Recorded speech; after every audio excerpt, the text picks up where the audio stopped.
Buenos días a todos, un feliz sábado. Estamos felices de estar otra vez acá, utilizando este medio para llegar a todos ustedes, queridos amigos televidentes, en diferentes partes del mundo, donde nos escuchan, donde nos ven. Que el Señor sea con nosotros, el Señor les acompañe también allá donde estén. Queremos en esta mañana, en este sábado especial, queremos compartir la palabra del Señor con ustedes y llegar desde aquí, desde Bolivia, desde Santa Cruz, Bolivia, hasta donde usted se encuentre. Que el Señor nos bendiga. Quiero en esta mañana compartir algunas palabras de ánimo para ustedes, porque estos días hemos pasado días difíciles aquí en Bolivia. Y no solo aquí, sino también en algunas partes del mundo ha sido muy trágico. En Seúl, en Corea, ha habido un incidente que ha dejado 150 vidas. La mayoría de ellos eran adolescentes, eran jóvenes. Y es triste saber que las vidas de ellos pasaron al descanso. Pero resulta curioso que ellos murieron en un evento del que justamente el sábado anterior estuvimos hablando. No estos 150 jóvenes, habían más de 100,000 jóvenes reunidos en un evento que se llama Hollywood. Es una fiesta en adoración a los muertos que se ha traspasado desde que nació en Irlanda, después en Inglaterra, pasó a Europa, de Europa a Estados Unidos, de Estados Unidos se encargó de propagar prácticamente esta fiesta que nosotros el anterior sábado, desde la perspectiva bíblica, se catalogaba como una fiesta pagana. Entonces, de Estados Unidos comenzó a trascender a diferentes otras culturas, incluyendo la cultura asiática.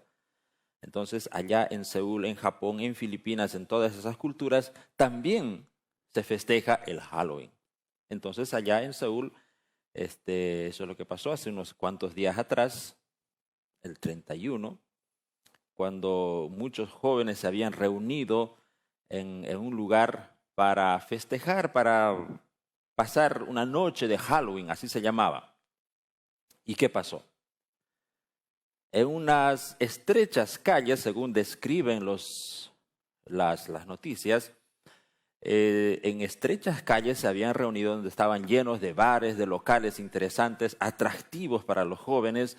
Se habían reunido más de 100,000 jóvenes. No era un espacio para 100,000 personas, pero se habían reunido a tal punto, dice una de las sobrevivientes, leí un reportaje de unas 2 mexicanas que habían sobrevivido allá, dice que se habían agolpado tanto que no podían moverse ni un centímetro a derecha ni a izquierda. Nadie sabe, en realidad yo intenté buscar, los noticieros no se atreven a decir cuál fue la causa de esta avalancha humana. ¿Qué es lo que pasó? Comenzaron a caerse, alguien comenzó a desesperarse y comenzó a empujar a un lado y las personas comenzaron a empujarse unos con otros y comenzaron a caer. Y los que primero caían quedaban en el suelo y los otros se subían encima. Y si esto caía, otros se subían encima y se hicieron un montones de personas. Es decir, habían cientos de personas sobre otras personas. Decenas de personas sobre otras personas. Ustedes ya saben la agonía que habrán pasado esos jóvenes. Relatan una de ellas que estaba en el suelo, no sentía sus pies, la estaban aplastando, no podía respirar, ya se estaba por asfixiar y se desmayó. Por providencia divina, ella finalmente fue rescatada, pero no fue así la suerte de otras 150 personas que murieron en ese evento. ¿Qué podemos pensar? ¿Qué pasó? ¿Quién les empujó?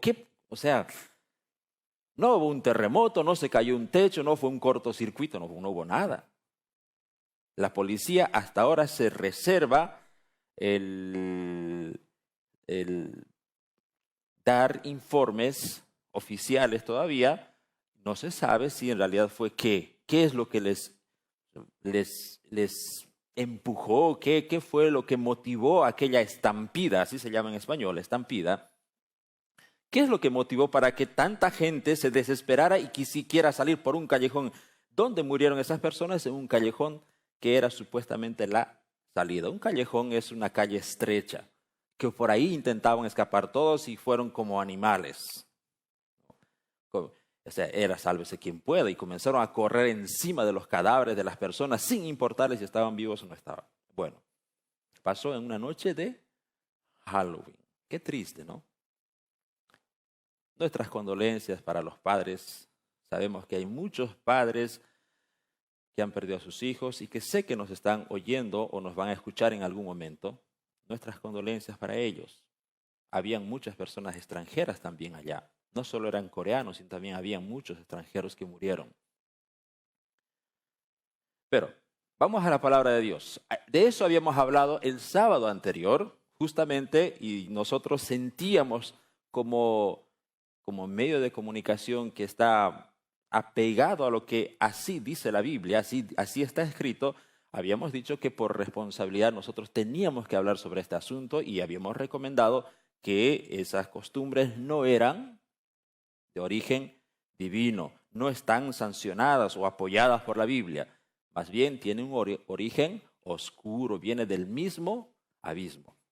Entonces, había una recomendación, voy a hacer un breve repaso porque vamos a dar continuidad a lo que habíamos hablado el anterior sábado. Que no haya en ti nadie que haga pasar a su hijo o a su hija por fuego, ni nadie que practique la adivinación. Esta es una recomendación bíblica dada en el Antiguo Testamento. Que no haya sortílego, ni hechicero, ni encantador, ni adivino. Tampoco permitas que alguien se preste a actuar como medium o vidente, ni que invoque el espíritu de los muertos, porque esto es abominación a Jehová. Pero ¿qué significa evocar a espíritus de los muertos? Eso habíamos repasado un poco. Voy a hacer simplemente un breve repaso. Ya esta es la fiesta de Halloween o la fiesta del Día de los Difuntos, del Día de los Muertos, se practica en casi todas las culturas del mundo. Pero todas estas fiestas habíamos dicho que tienen un denominador común, es decir, tienen un sustento ideológico. No digo yo teológico porque en la Biblia no hay nada, pero sí un sustento ideológico. ¿Qué es? Que el alma no muere, que el almita se desprendió de su ser querido, se va a vagar por ahí y en el Día de los Difuntos él viene a visitar. Ese es el sustento ideológico. Por eso existen estas teorías también del purgatorio, que cuando un almita que se portó más o menos bien, pero no fue tan buena tampoco en la vida, entonces va ¿a dónde? Al purgatorio, a purgar sus penas, y de allá sí, haciendo un par de misas, haciendo un par de bautismos de los familiares, algunas religiones predican así, se las puede librar del purgatorio. Si fue demasiado malo, bueno, ya pues se fue al infierno, ¿no? Habíamos hablado que el origen de todo esto venía no solamente desde Platón, pero Platón fue un griego que conceptualizó al alma y dijo que el cuerpo es la cárcel del alma, ¿ya? Y que es algo inmaterial y que el alma es otro ser incorruptible. Tomás de Aquino se encargó de agarrar la teoría de Platón y introducirlo, mezclarlo con la teología del cristianismo. Entonces, él finalmente dijo que el alma es inmaterial, no es corruptible, por lo tanto es inmortal, y es basado en la teoría de Tomás de Aquino que el catolicismo ahora sustenta esta doctrina que se llama la doctrina de la inmortalidad del alma. Por supuesto que esto viene de más atrás, eso habíamos hablado también en el anterior sábado, en el anterior tema cuando vimos este asunto, ¿no? Cuando Satanás se acerca a Eva y le dice: no vas a morir. ¿Quieres comer del fruto? Cómelo, pero no vas a morir.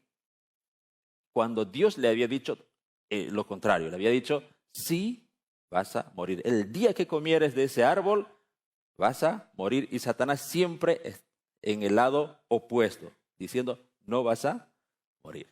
Aquí es donde el hombre, el ser humano, por primera vez creyó en la mentira de Satanás. Qué triste. A partir de ahí tenemos estas teorías, ¿no? Que la persona cuando muere se desprende algo. Eso lo llaman en algunas culturas espíritu, en otras culturas alma. Se desprende y después va, de acuerdo a su comportamiento, al al purgatorio o al infierno. Ahora hay otra forma moderna también de sustentar esta teoría de que algo se desprende y que una vez que la persona muere, el alma de la persona va y vaga por algunos lugares. Y si ha sido buena persona, él vuelve a visitarte y eso lo refleja incluso una de las herramientas más eficaces que ha tenido y tiene hoy día el enemigo, que se llama la industria cinematográfica. No solamente Hollywood, hay hartas empresas, hartas líneas que realizan este tipo de trabajos.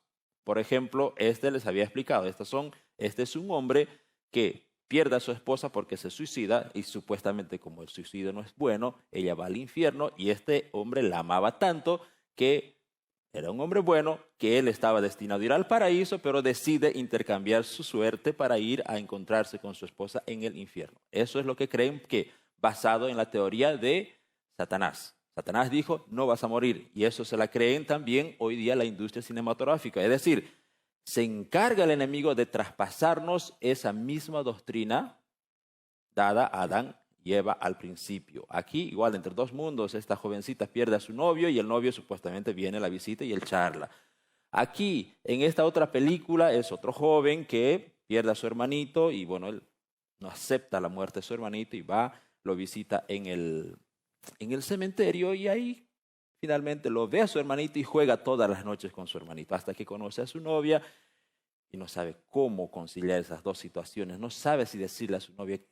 Él tiene que decidir entre jugar con su hermanito o seguir con la novia. Esa es la trama. ¿Pero cómo se llama eso? Enseguida vamos a hablar sobre eso.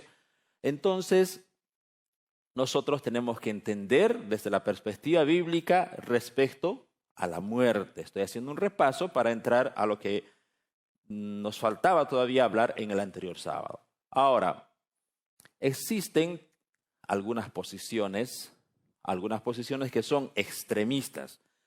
Extremista se llama cuando se va a derecha o izquierda. La Biblia dice en Proverbios 4:27 nos recomienda que no vayamos a derecha ni a izquierda. El Señor nos llama siempre a estar en el principio del equilibrio, bajo el principio del equilibrio. Los ateos son un extremo, dicen, muere la persona y no pasa nada. Son como un árbol. Muere, ¿en qué se convierte el árbol? La materia se comienza a degradar y listo. No hay registro de un árbol de hace 100 años. Y punto, se acabó.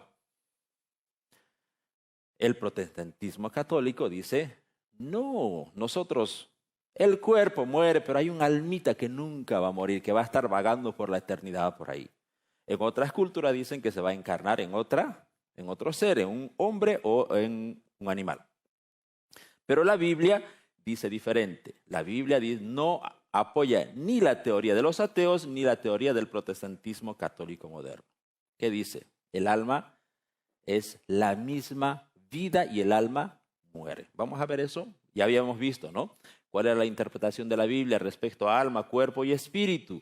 Habíamos visto también que el alma en la Biblia, en la cosmovisión hebrea, el otro día me preguntó un hermano, me dice, hermano, ¿por qué tanta preferencia al mundo hebreo? ¿Por qué hay que estudiar la cosmovisión hebrea? Por una razón obvia. Porque Dios se revela a los hebreos con su palabra para que a partir de los hebreos ellos iluminen al mundo entero. Es decir, y Dios tuvo que hablar en el lenguaje hebreo, respetando su cultura, su experiencia de vida cotidiana. Dios tuvo que sumergirse en la cosmovisión hebrea para hacerles entender su voluntad. Entonces, Dios tenía que asegurarse de que los hebreos entendiesen perfectamente lo que Dios quería para el hombre. Entonces, Dios se encargó de eso y Dios transmitió su voluntad. Los hebreos entendieron perfectamente. Entonces, por eso es interesante, es necesario que nosotros nos introduzcamos en la cosmovisión hebrea para entender lo que Dios quiso decir, en este caso, respecto a alma y respecto a espíritu. El tema más controversial aquí siempre ha sido el alma. Por ejemplo, ¿qué significaba alma? En el hebreo, en el Antiguo Testamento, casi todo el Antiguo Testamento está en hebreo, en el Nuevo Testamento en griego. En hebreo, alma era nefesh, en griego era sujeg. ¿Cuál era la connotación de alma para la cosmovisión hebrea? Es decir, ¿qué entendían los hebreos por alma? Ellos no entendían como los occidentales entendemos hoy. Ellos se entendían diferente. Ellos decían, ok, cuando hablamos de alma estamos hablando de criatura que respira. Cuando encontramos una palabra alma en la Biblia, tendremos que, dependiendo del contexto, de lo que dice antecitos y después, tenemos que entenderlo como vitalidad, aliento, alma, anhelo, ánimo, antojo, persona, querer, ser, vida, voluntad, refiriéndose al libre albedrío. Entonces, en el Nuevo Testamento de la misma forma. Y habíamos visto varios textos cuando mencionan alma, simplemente estaban refiriéndose como al alma, como la misma vida o como el asiento de las emociones del ser humano. Cuando dice, no temáis a los que matan el cuerpo, mas el alma no pueden matar. ¿A qué se estaban refiriendo cuando dice el alma no pueden matar? No se estaba refiriendo Dios, al hablarle a los hebreos, diciendo que tu alma es inmortal. No, les estaba diciendo simplemente ¿a qué? Que tu alma, quiere decir, tu anhelo, tus anhelos, tu voluntad, tu ser, tu persona, tu personalidad, nunca la van a matar.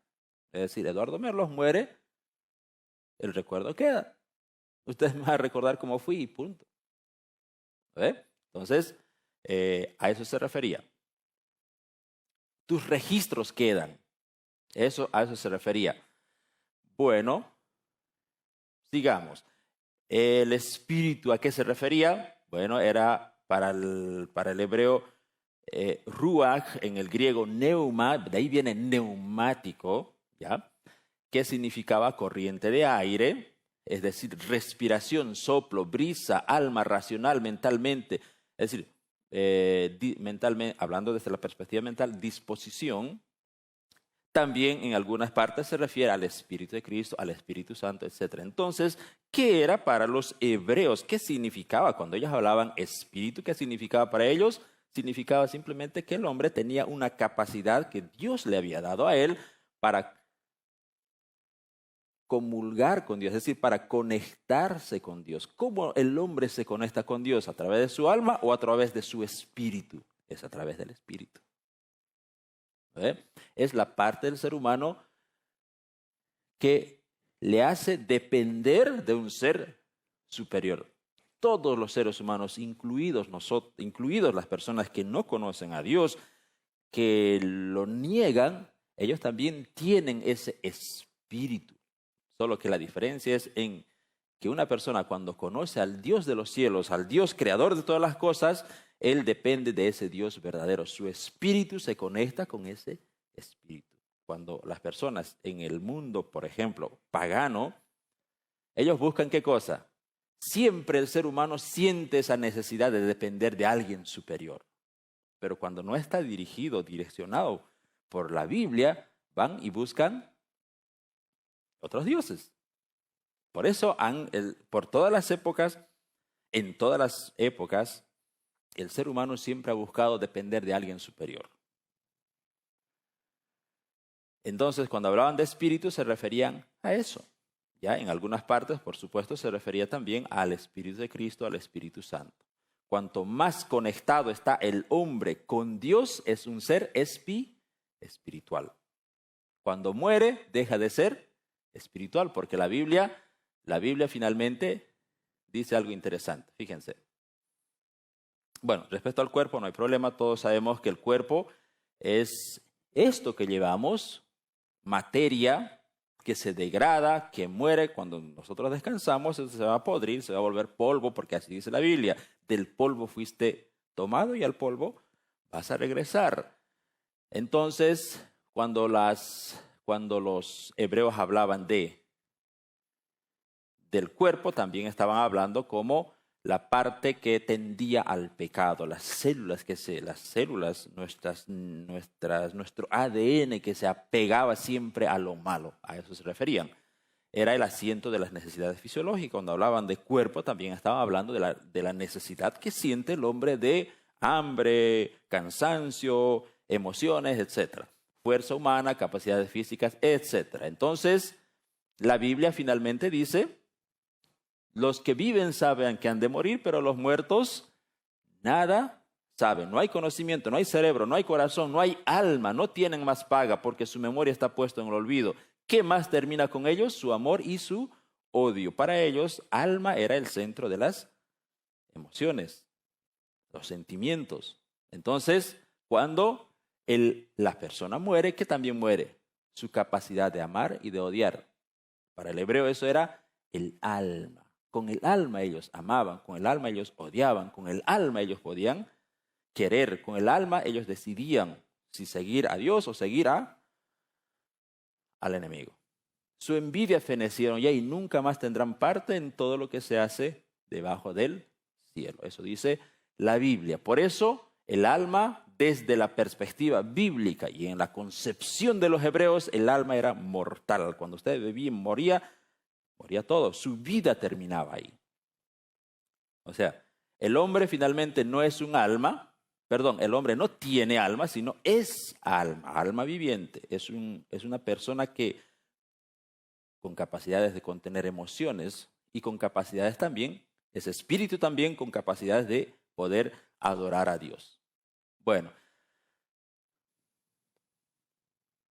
finalmente, pues Satanás nos vendió esta idea de que el alma no muere, pero la Biblia dice que sí muere, que no hay un ser desprendido afuera. Por lo tanto, esto no tendría un sustento bíblico, estas actividades, estas fiestas. Finalmente, no permitas que alguien se preste a actuar como médium o vidente, ni que invoque el espíritu de los muertos. Esto va mucho más allá todavía.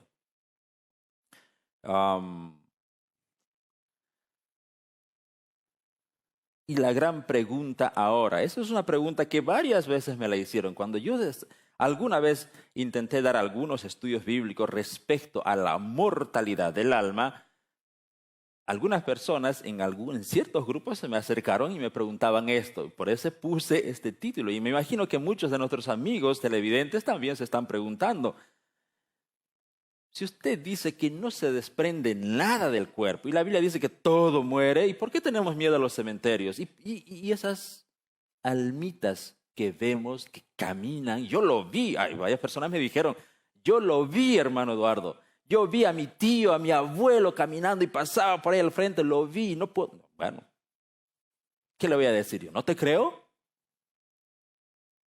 A ver, hay gente que habla con sus seres difuntos.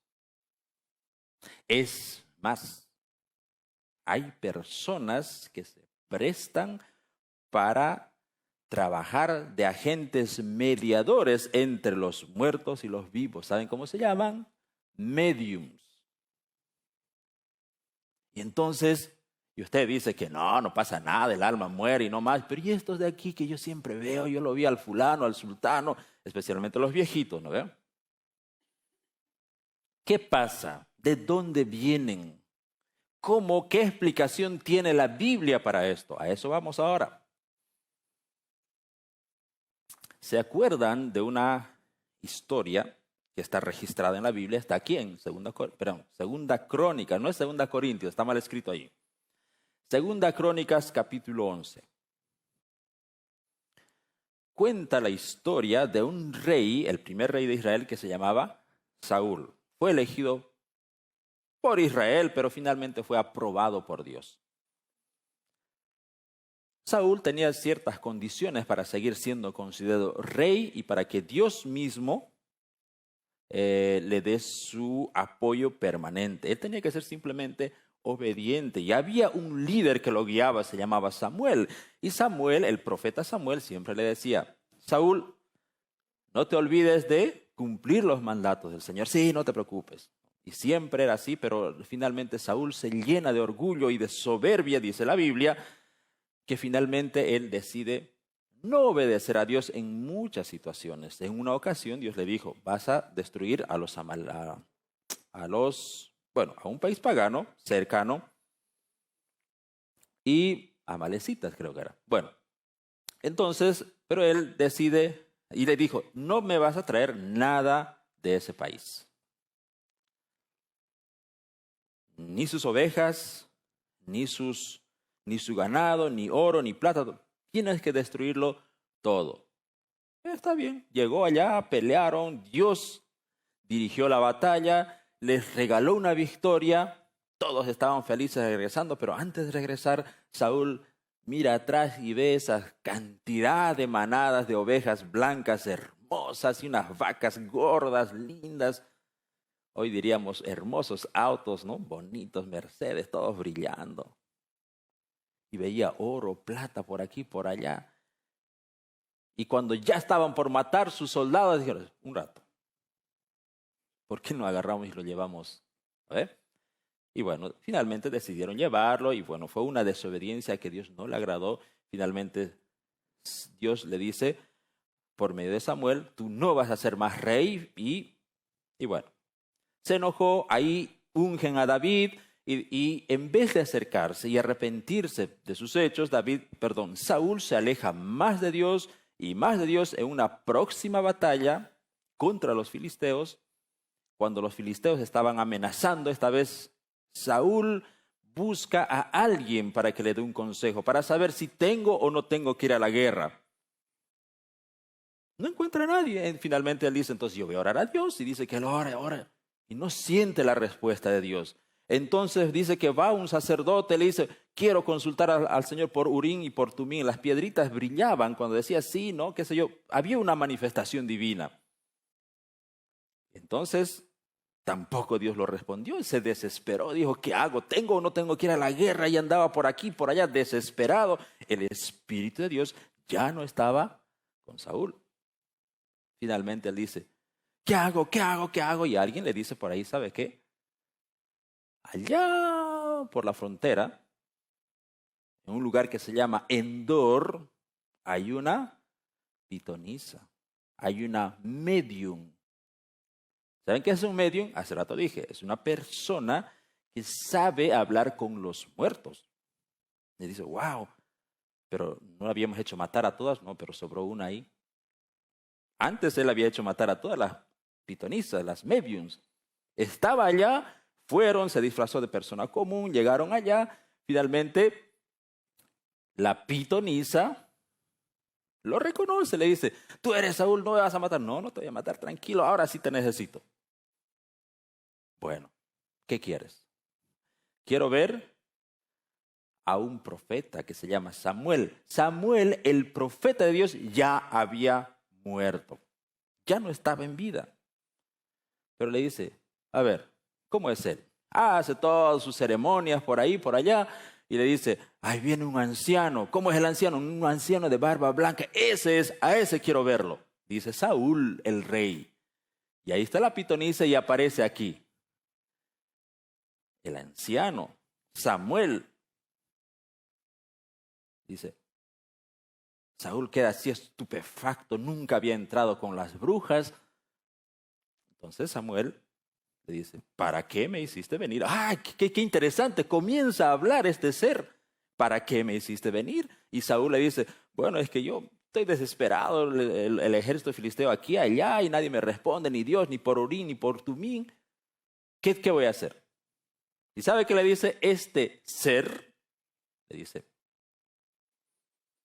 lo siento, te portaste mal, vas a morir. Vos, tu familia, tus hijos, todos van a morir. Otro va a ocupar tu trono. Qué triste, ¿no? Finalmente, así termina esta historia. La pregunta es ahora, ¿quién era este? ¿Era realmente Samuel?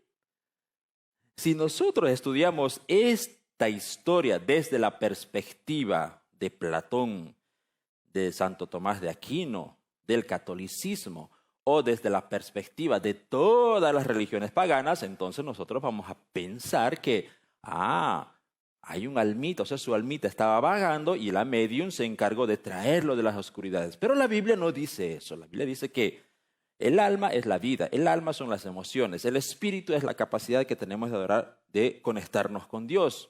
Entonces, cuando muere, esas capacidades mueren y el hombre desaparece. Entonces, ¿quién era esto desde la perspectiva bíblica? ¿Saben qué? Ahora hay una cultura que se llama una práctica, se llama transformacionismo. ¿De qué se encarga el transformacionismo? Esto también es viejo. Fíjense.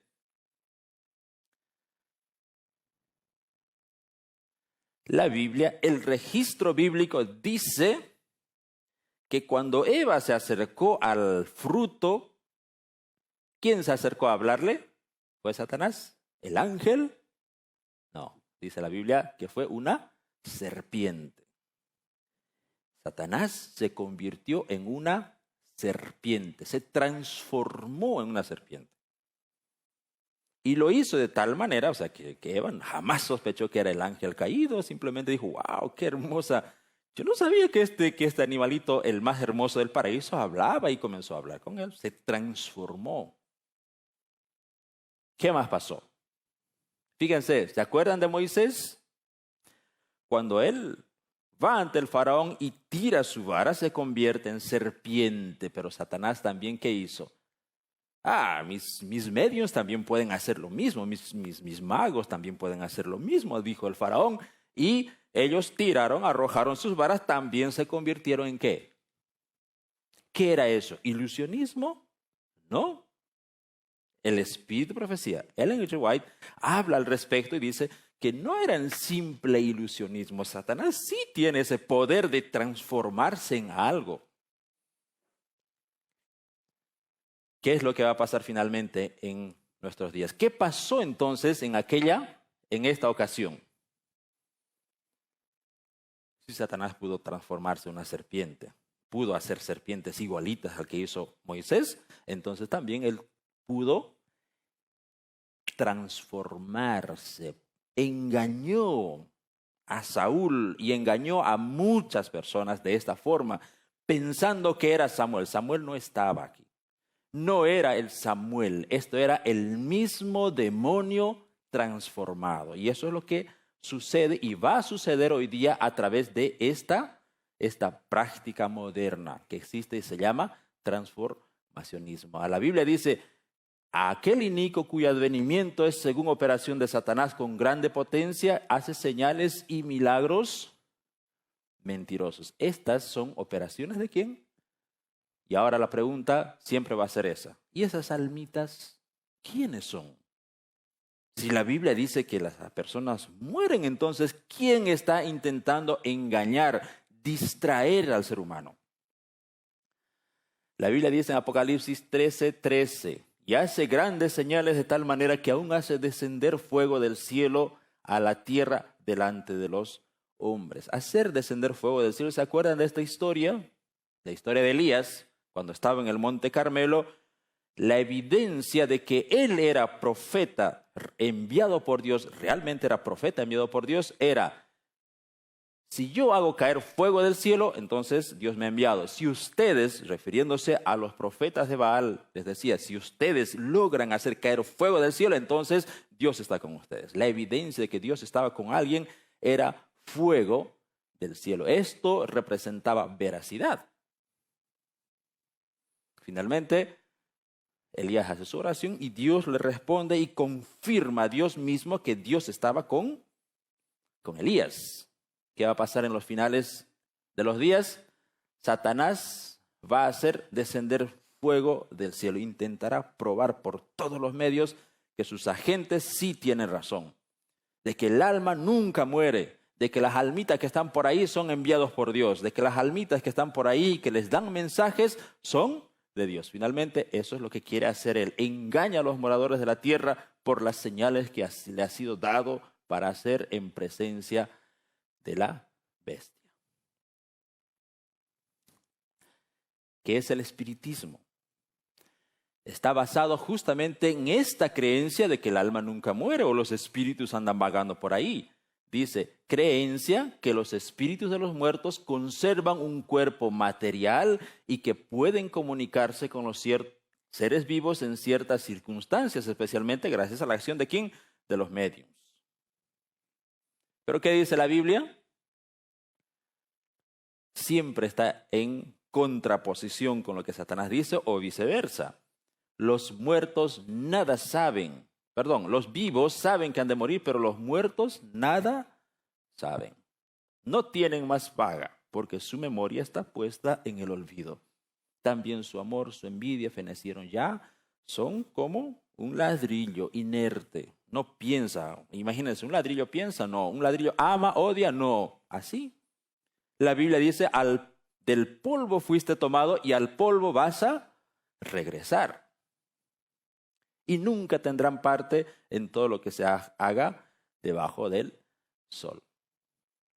Miren lo que dice este párrafo inspirado. Interesante.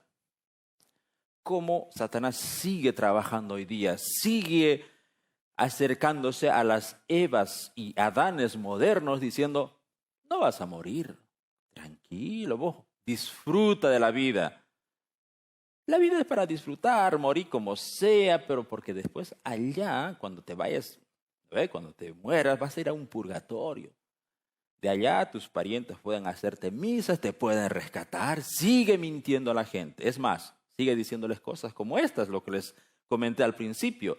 El príncipe de las tinieblas, que por tanto tiempo ha estado empleando los poderes de su inteligencia superior en la obra de engaño, adapta hábilmente sus tentaciones a los hombres de todas las clases y condiciones. A las personas cultas y refinadas les presenta el espiritismo. ¿Qué era espiritismo? La práctica de hablar con los muertos.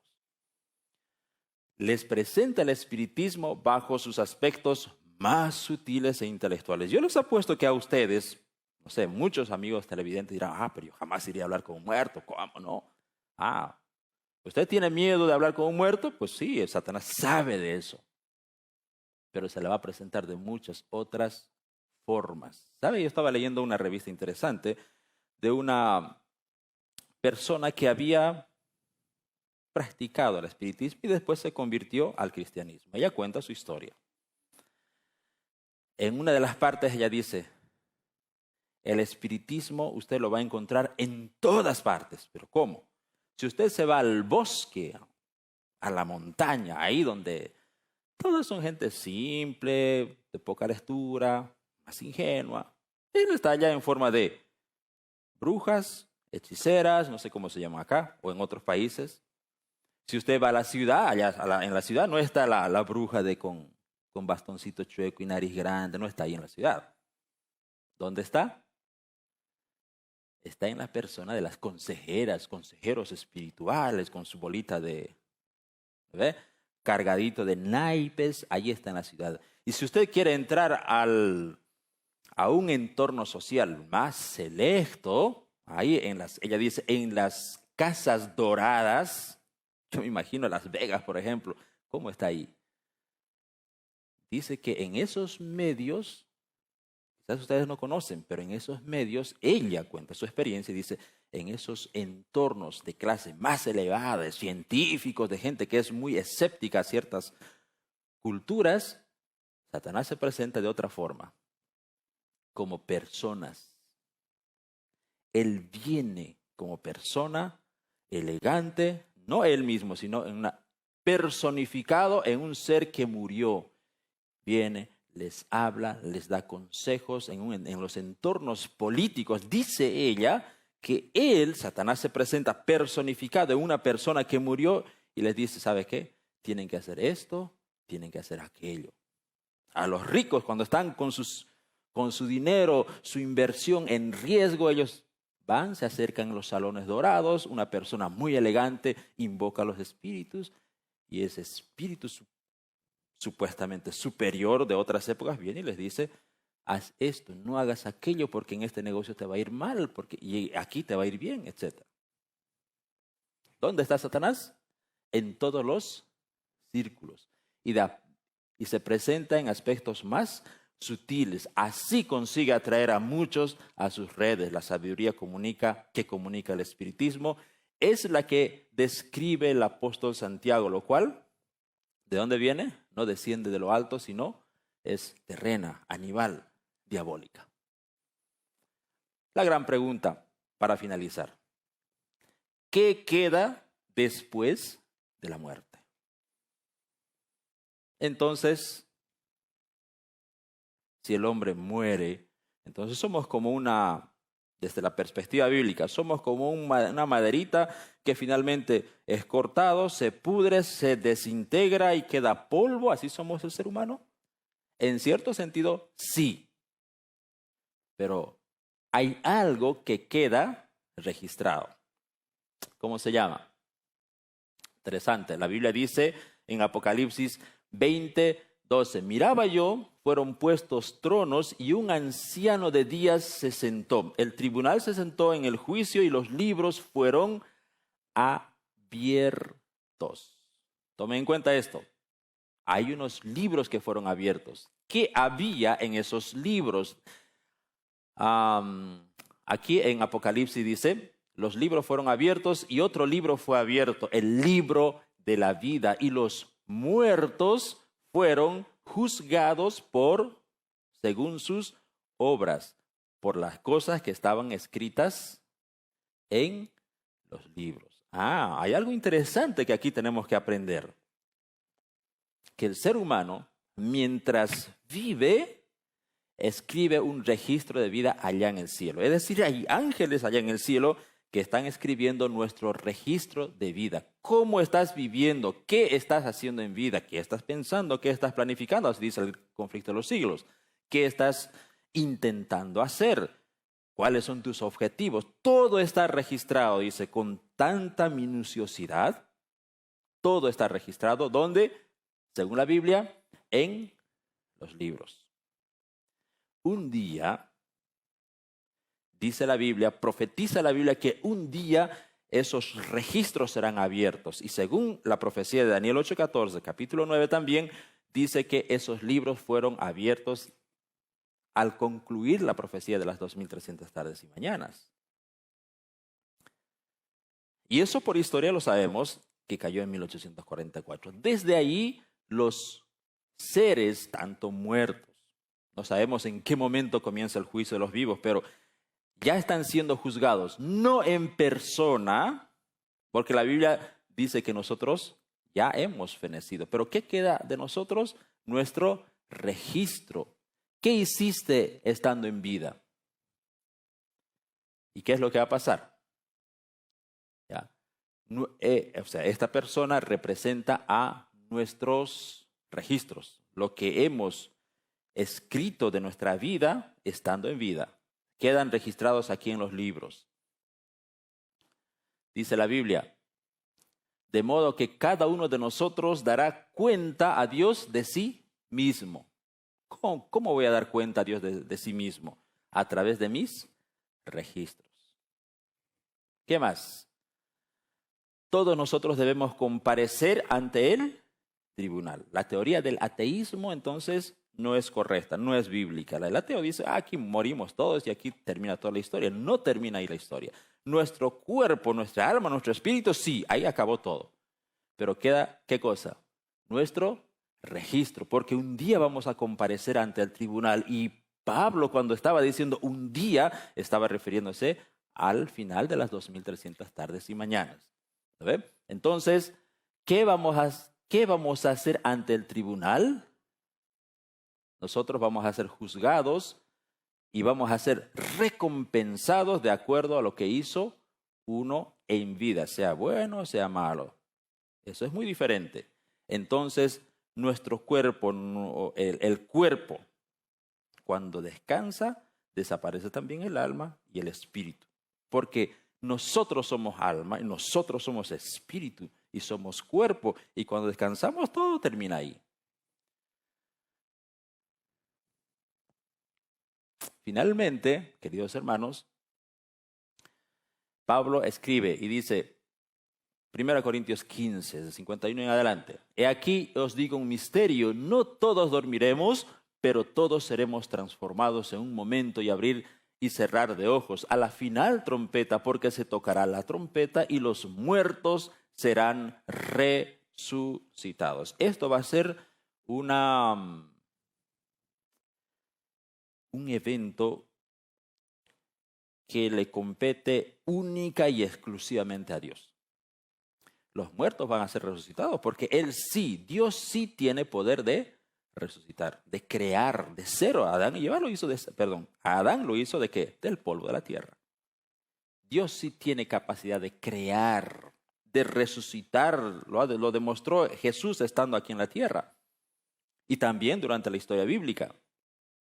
Entonces, cuando el ser humano llega y vuelve a vivir, es en este evento, cuando Jesús regrese y aparezca en las nubes de los cielos. Aquí es cuando el hombre realmente sí se va a levantar. Va a haber una resurrección. Una resurrección para los que esperaron en Cristo será gloriosa. Para los que no se prepararon estando en vida, este evento será lo peor que les pudo haber sucedido. La Biblia dice, temblarán las personas y dirán, rocas caed sobre nosotros. ¿Quién es este que viene? Bueno, esto corruptible, nuestro cuerpo que se degrada, se tiene que vestir de inmortalidad. Todo va a cambiar. Los vestigios de enfermedad y sufrimiento van a desaparecer en aquel momento. Pero hay algunos que sí van a levantar las manos, pero como dije hace rato, otros no. ¿Por qué? Aquí, en este evento de la segunda venida de Cristo, es cuando los seres humanos van a recibir simplemente la recompensa. Simplemente será aquí la ejecución del veredicto que se tomó en favor o en contra del ser humano durante el tiempo del juicio. Hoy día, mi querido hermano, usted, yo, vamos a comparecer ante un tribunal. Tenemos que dar cuentas a Dios de lo que yo estoy haciendo, de lo que usted está haciendo en vida. No hay purgatorio en la Biblia, no hay infierno, o sea, no hay un lugar después de la muerte donde usted se va a ir a quemar y sufrir. No, el infierno viene más adelante todavía, incluso después de este evento. Por eso es importante, mis hermanos, la Biblia dice finalmente, 1 Tesalonicenses 5:23, que para este evento nosotros hoy en vida tenemos que prepararnos, dice Pablo, y el mismo Dios de paz os santifique por completo y todo vuestro ser, espíritu, alma y cuerpo sea guardado irreprensible para la venida de nuestro Señor Jesucristo. Amén.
Hay un evento para el que nosotros tenemos que estar preparados. El consejo de Pablo era que todo nuestro ser entero esté preparado. Espíritu, alma y cuerpo. El alma quiere decir, tienes que acercarte a Dios y amar a Dios con todo tu cariño. Tienes que sentir afecto, tienes que deleitarte en Jehová. Eso se aprende, se hace con la experiencia permanente con aquel con quien andamos de forma constante. Usted tiene que aprender a andar con Cristo, tiene que aprender a pegarse a Él en espíritu, no se contamine con otras ideologías, estudie la Biblia, ore al Señor y el Espíritu Santo sea quien ilumine su mente, su corazón, para que su espíritu no se corrompa, no se contamine, su capacidad de adorar a Dios se mantenga en pureza. Y nuestro cuerpo, cuide su cuerpo. Nosotros somos templo de Dios. Pablo dice que tenemos que presentar nuestro cuerpo como sacrificio santo, vivo, agradable al Señor. Que el Señor nos ayude y nos bendiga. Amén. Vamos a orar.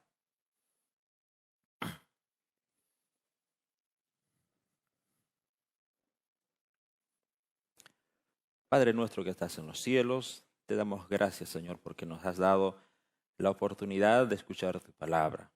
Gracias, Señor, por los mensajes, por las advertencias que nos das, por tus consejos, por tus amonestaciones. Te damos gracias, Señor, por tu paciencia para con nosotros. Gracias también te damos, Señor, por nuestros amigos televidentes, por todos aquellos que nos siguen en las redes sociales, en Canal Abierto. Queremos pedir una bendición especial para ellos, especialmente, Señor, para aquellas personas que están confusos respecto a la naturaleza del alma. Tú nos has enseñado hoy, Señor, que nuestra alma y nuestro espíritu son mortales así como es nuestro cuerpo. Y queremos, Señor, abrazar tu palabra, prepararnos estando en vida para que cuando tú aparezcas en las nubes de los cielos podamos reconocerte y recibirte como nuestro Salvador. Perdona nuestras faltas, nuestros pecados y dirígenos en nuestras vidas mientras esperamos tu segundo regreso. En nombre de Jesús te pedimos. Amén.